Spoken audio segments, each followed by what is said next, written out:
40 হাত মাটির নিচেও যদি আওয়ামী লীগের কোনো অপরাধী লুকিয়ে থাকে তাকে খুঁজে বের করে আমরা আইনের আওতায় আনবো। নিউ ইয়র্কের ঘটনায় আসলে সরকারের দায় এড়ানোর কোনো সুযোগ নেই। আপনারা জানেন জাতিসংঘ সাধারণ অধিবেশনে যোগ দিতে যেই ভিসা ক্যাটাগরি, সেটা হলো G1 ক্যাটাগরি, যুক্তরাষ্ট্র G1 ক্যাটাগরিতে ডেলিগেটদের, সদস্য রাষ্ট্রের ডেলিগেটদের ভিসা ইস্যু করে থাকে এবং পুরো প্রসেসটা জুলাই অগাস্ট মাসে শেষ হয়ে থাকে প্রত্যেক বছর। এটা বেসিক প্রোটোকল।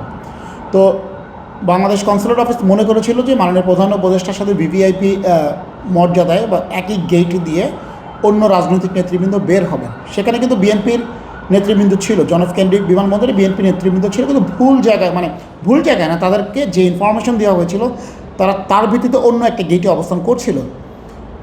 কনসুলেট অফিস কি জানে না যে আপনার ভিভিআইপি প্রোটোকলে বের হতে গেলে কী ধরনের আবেদন করতে হবে?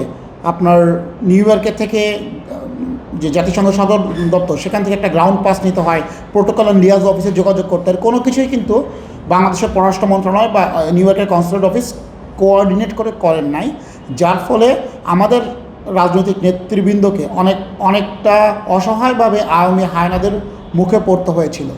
আওয়ামী লীগ কোনো রাজনৈতিক দল না, এটা হলো জন্মগতভাবে একটা উগ্রবাদী সংগঠন, যারা কিছু স্বার্থান্বেষী মহল একটু স্বৈরাচারী মনোভাব নিয়ে, ফ্যাসিবাদী মনোভাব নিয়ে একত্রিত হয়েছে আওয়ামী লীগের নামে। এটা একটা সন্ত্রাসী ক্লাব।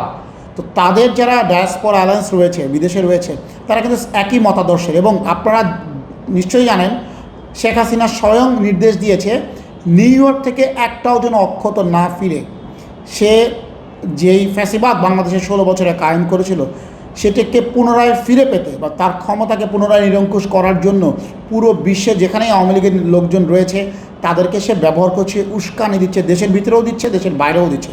বান্ডেল থাকলে প্রতি সেনমানিতে টাকা বাঁচবে।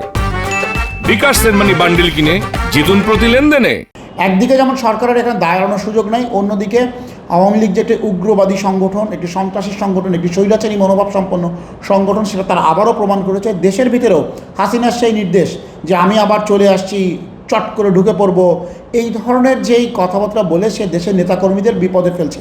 আমার অনুরোধ থাকবে আওয়ামী লীগের সাথে যারা সম্পৃক্ত রয়েছে তারা হয় আত্মসমর্পণ করেন অথবা আপনারা ক্ষমা চান, আপনারা বিচারের আওতায় আসেন, আইনগতভাবে মোকাবেলা করেন আপনাদের অপরাধ। আপনারা যদি উস্কানি দেওয়ার চেষ্টা করেন, প্রশাসন একদিকে যেমন কঠোর, যদিও তাদের সীমাবদ্ধতা রয়েছে, পরবর্তী নির্বাচিত সরকার আপনাদের কিন্তু বিন্দুমাত্র ছাড় দেবেন এবং সেই ব্যাপারে আমরা প্রতিশ্রুতিবদ্ধ। আগামী নির্বাচনে জাতীয়তাবাদী শক্তি হিসাবে আমরা একসাথে সরকার গঠন করার ব্যাপারে আশাবাদী। ইনশাল্লাহ আমরা সরকারে আসতে পারলে 40 হাত মাটির নিচেও যদি আওয়ামী লীগের কোনো অপরাধী লুকিয়ে থাকে তাকে খুঁজে বের করে আমরা আইনের আওতায় আনবো। নির্দিষ্ট কোনো রাজনৈতিক দল সম্পর্কে ভিন্ন ভিন্ন অবস্থান না নিয়ে মোটা দাগে বলতে পারি, আওয়ামী ফ্যাসিবাদকে টিকিয়ে রাখতে যারা সহযোগিতা করেছিল সংসদের ভেতরে এবং সংসদের বাইরে বিভিন্ন ন্যারেটিভ তৈরি করে, মিডিয়াতে, সুশীল সমাজের আলোচনায়, বিশ্ববিদ্যালয়ের ক্যাম্পাসে, এমনকি মসজিদের মেম্বর থেকে, বয়ান থেকে,